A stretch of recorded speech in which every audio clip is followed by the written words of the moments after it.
I forgot to share my screen yesterday on one of my lectures in Algebra 2, and the whole video was just my voice. So like all the things I do with like colors and like look at the green things, and all you could see was my avatar with the pie the whole time. So I just deleted that and I stole a Khan Academy video instead. Since what a moron. Anyways, yeah, so you guys are pretty good at factoring now, so we're going to move on to the next step of this. Today is the 18th, and we're going to solve quadratic equations. No, we won't use logs, dude. I don't think we're going to touch any logs in this class. So, unless, I mean, yeah, it's actually not that hard. And honestly, Sam, you bring up an interesting point because those problems with like money and future investment values and stuff, they're actually kind of useful, but I hadn't really planned on going down that road. So wow. Oh. Yeah, you don't like that? Okay. So anyway, this is what we'll be doing at least for the next, it'll be a while. I don't even want to say like a couple days because it'll be longer than a couple days. The thing about solving quadratic equations is that there's a ton of different ways to do it. We're going to touch on at least a couple of them this year. The first one that we're going to use is by factoring. And so the reason why we would do a 2 or a 3-day unit on factoring is so that we can apply that skill now to solving equations like this.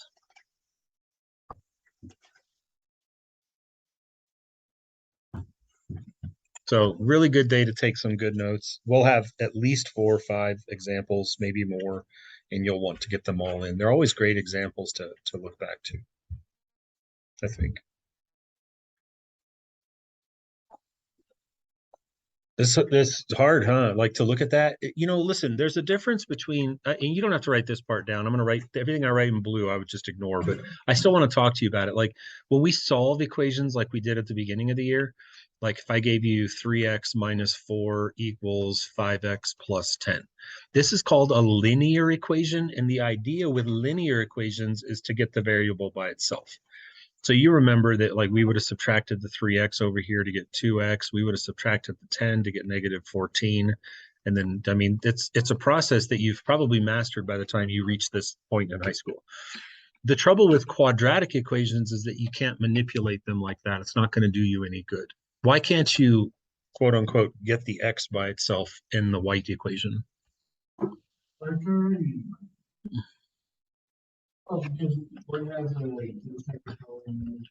Right, because there's 2 of them and they can't go together by definition. And so the rub with this is like, how am I supposed to solve this if I can't get x by itself? And that's where factoring comes in. And I hope that this comes back to some of you because you've all passed algebra before, and we probably did a little taste of this there. So here it goes. Listen, if I gave you a half an hour and said, find me all possible solutions to this equation, I'd be willing to bet that you could. Like for real. And one of them wouldn't even take you that long. Can you look at the equation and just think of an x number that if you put it in place of the x's and work it out that it would equal 20? Chance? Does it work? I think so too. So like that's the one that I figured you guys would grab up pretty quickly, is that if you put 4 in place of x, 4 squared is 16, and 16 plus 4 is 20. So you found the one that I figured. Good job. Yeah, you did that quickly too. So like one of the answers to this problem is x equals 4. The other one is negative 5. And I mean, how long would it take you to have figured that out? I don't even know. But like, it's so obscure, like who would even think of that? But if you put negative 5 right here, what's negative 5 squared up by itself? What do you get? You get positive 25. And then if you put a negative 5 in place of the x right after it, what's 25 plus negative 5? You're like, hot dog, it works. So this is, I mean, obviously we're not going to go down this road of just sitting around and guessing and hoping. We're going to use factoring to solve the equations for us. So to start your official notes now, there's a process. And step 1 of the process is to get your quadratic into what we call standard form. You'll remember that from earlier this year. and to get it all on one side and set the other side equal to 0. So the left side is where I'm going to choose to do all my work because I want this term with the arrow pointing to it. I want him to stay positive. So if he's already positive, he stays and everyone else congregates towards him. So we're going to leave x squared where he is. We're going to leave the plus x where he is. But the 20 says, hang on a second, I'll be there in a minute. 20 comes shooting over and becomes like this. You okay? Let me show. Yeah, let me show more work. I'm sorry. I was wondering if that was a question that I would get. I'm going to show it now anyways because I've already moved the other thing. I subtracted 20 from both sides. I just didn't want to show it. We all good? Yeah. Just remember if you move something across an equal sign that you always just change it from negative to positive or positive to negative. Any questions so far? Okay. Now what we're going to do is we're going to factor. And the idea with this now is I'm going to take and basically ignore this, and I'm going to do what we've been doing for the last 3 days. Which if you're not good at this by now, that you probably should come and see me, right? So if I ignore the equal sign and the 0, and I just factor what I can see, this should be pretty light work at this point for you guys. You know that this thing right here is going to factor down into a pair of shells. I hope you know that. And we're looking for 2 numbers to begin with. Oh, by the way, I can put in my x, can't I? I can put in an x and put in an x. What about my signs? For sure. Again, not even a consideration about, well, what about this? What about this? Jillian's exactly right. One has to be plus, one has to be minus. And what numbers are we thinking of that multiply to make 20? 5 and 4. And which one should go with the plus and which one should go with the minus? Are you with me so far?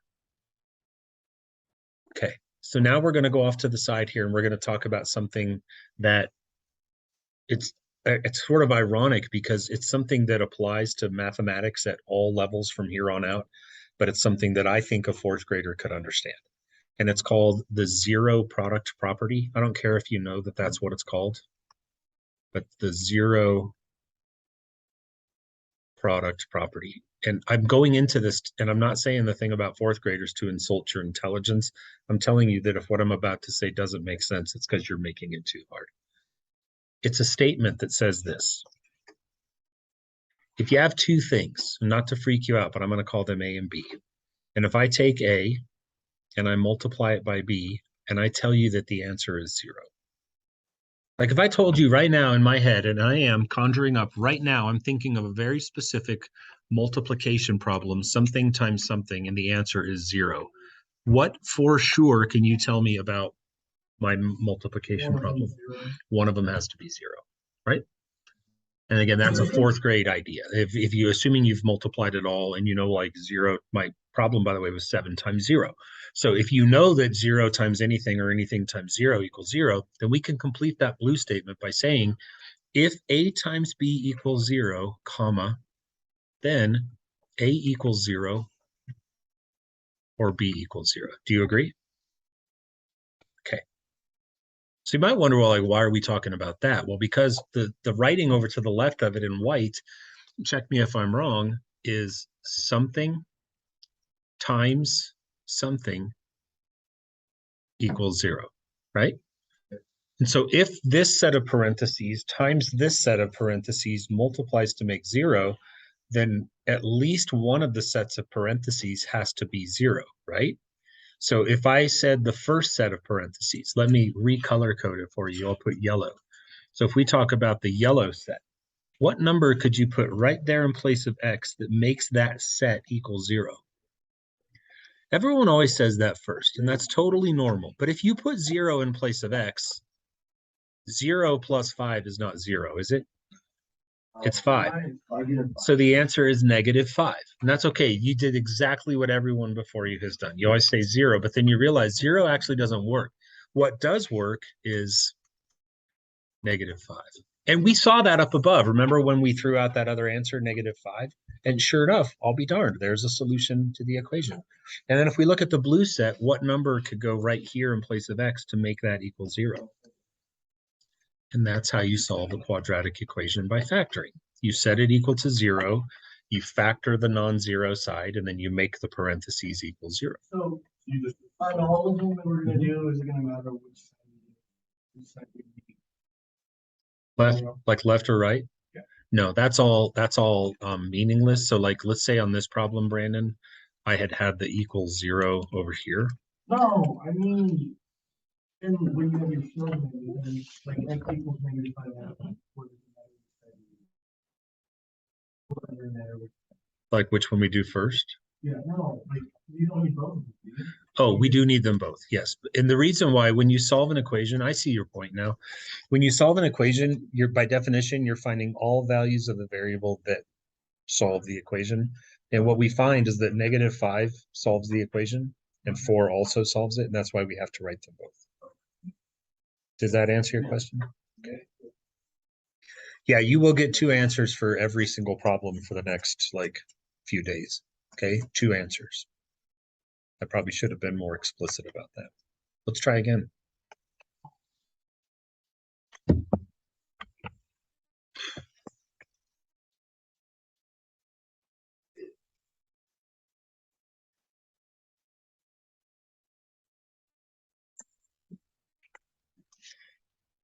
I'll give you a moment. There's a little prep work you got to do before you try to factor. So.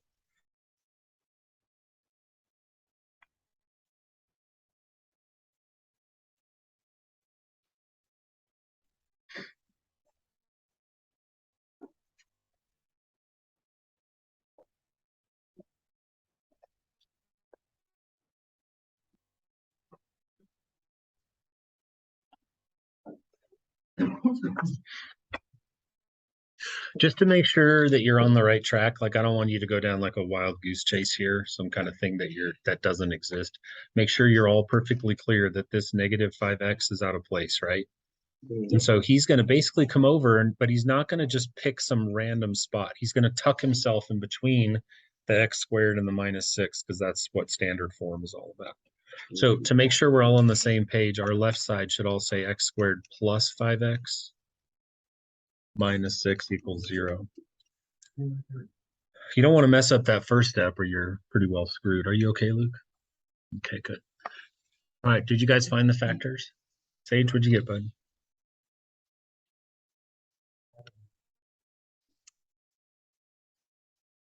Perfect.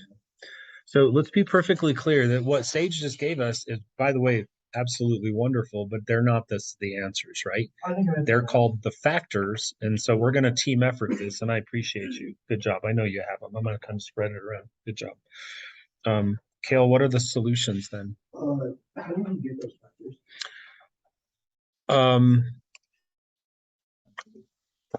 So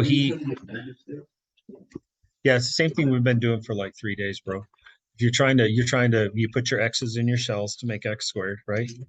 And then you know that you're trying to multiply to make -6. So you know there has to be one positive and one negative.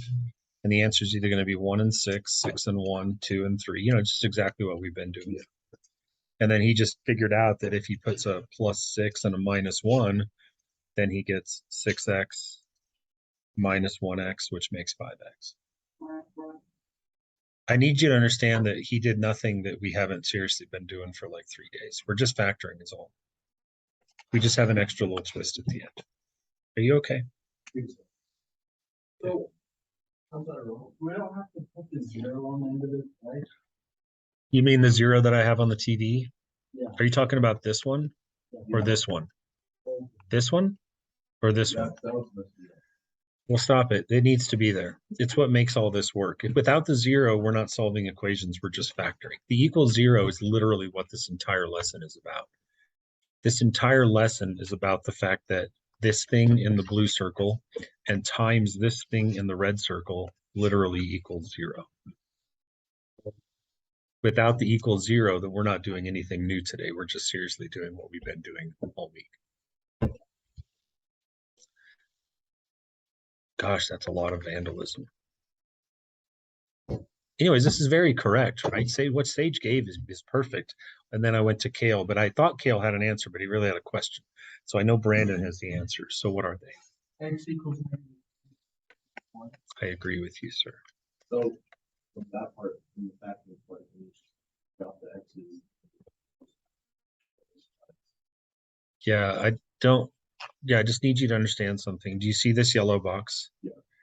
I want you to put a number in place of X inside of the yellow box that makes it equal 0. And that number, his name is X, and he is -6. So I don't want you to memorize it as drop the X and drop an equals. I want you to remember we're trying to make something physically equal 0. Got it? Any questions on that one? No. Let's do another one. I was ready to move on, but I sense a little bit of iffiness. So let's do another kind of warm up one.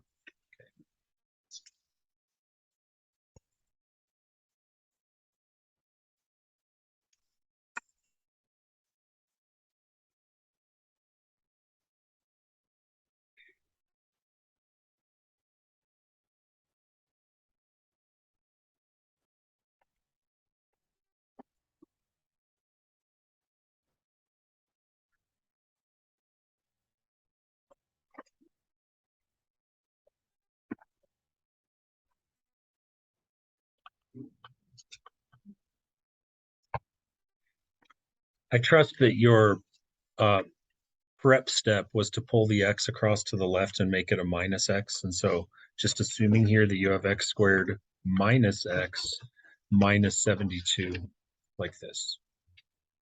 Good. If the equals 0 bothers you, I have a couple thoughts. One, ignore it, but two, make sure it's still there. Like you can't not put it, but you can now kind of put it out of your mind. And now you realize that this is just literally what we've been doing since like last Wednesday, right? Or something like that. So, Brandon, what are the factors that this left side breaks into? Factors, Just the factors, please. Yes. X and -9.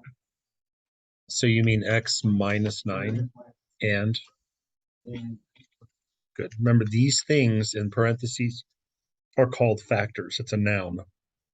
The act of factoring, the verb, produces nouns, factors.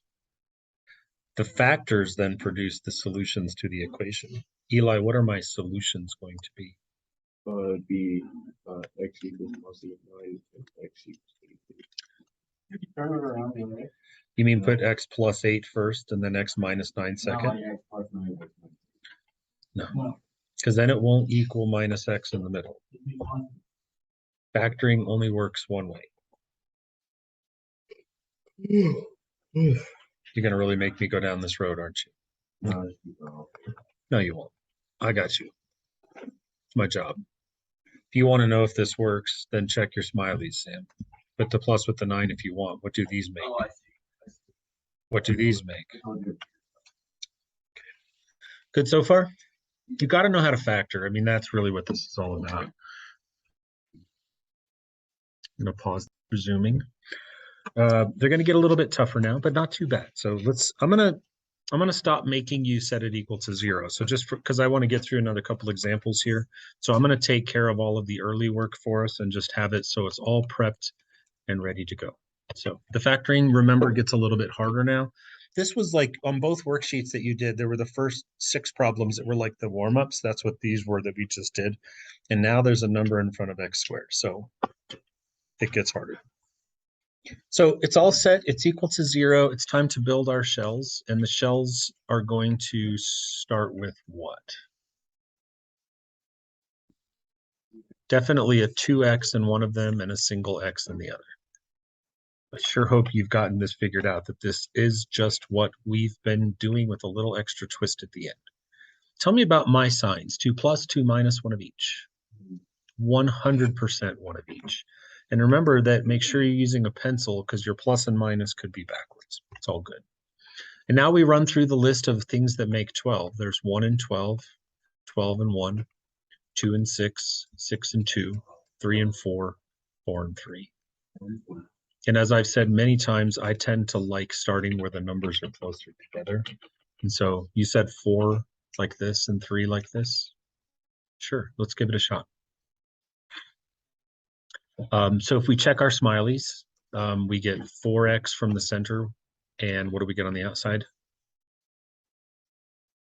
Yeah, so 4 minus 6 makes -2. So that was a swing and a miss, but that's good always because it means it's one less thing that we'll have to check later. So we can erase the 4 and the 3 and maybe try a 3 and a 4.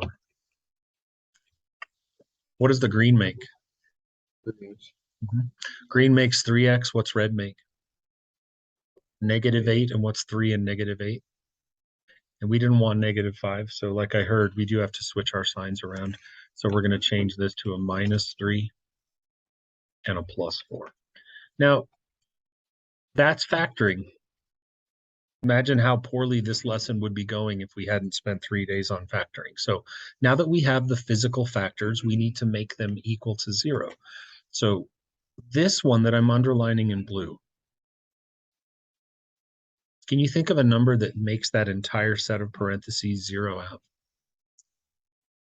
It's hard, huh?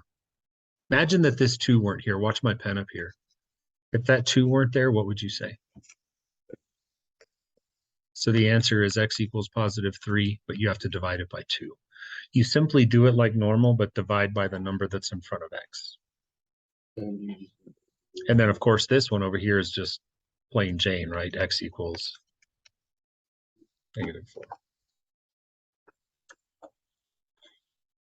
Okay, I think we got time for one more. So let's get through one more problem together. And again, I'll do all the prep work for you.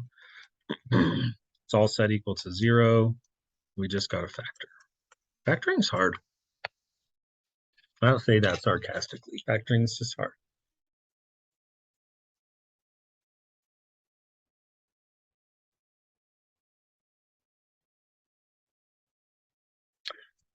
We know we have multiple possibilities for our shells. What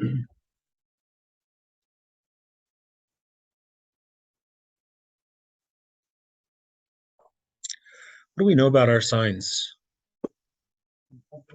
Definitely. Problems like this just take longer. I mean, we just don't do these problems in 4 seconds. It just doesn't happen.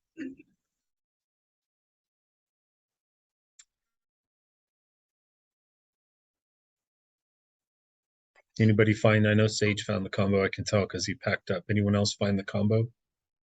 Yeah. What'd you come up with there? 3x plus 2. Mhm. Yeah, that was well done, Kale. Very well done. Don't pack up yet, please. I'm not quite done. I'll let you go. Don't worry, I promise. So let's talk about this one that I'm underlining in red. Bless you. What we just learned is how to make that equal 0. So let's make sure you learned what will x equal from the first set. Nice job, Mr. Hawes. And then what's going to come out of this yellow set? X equals what? I'm sorry, what? 5/2. You got to divide if there's a number in front of x. Great job. I'll cut the recording. I won't even give you assignment 21. I'll just give it to you tomorrow.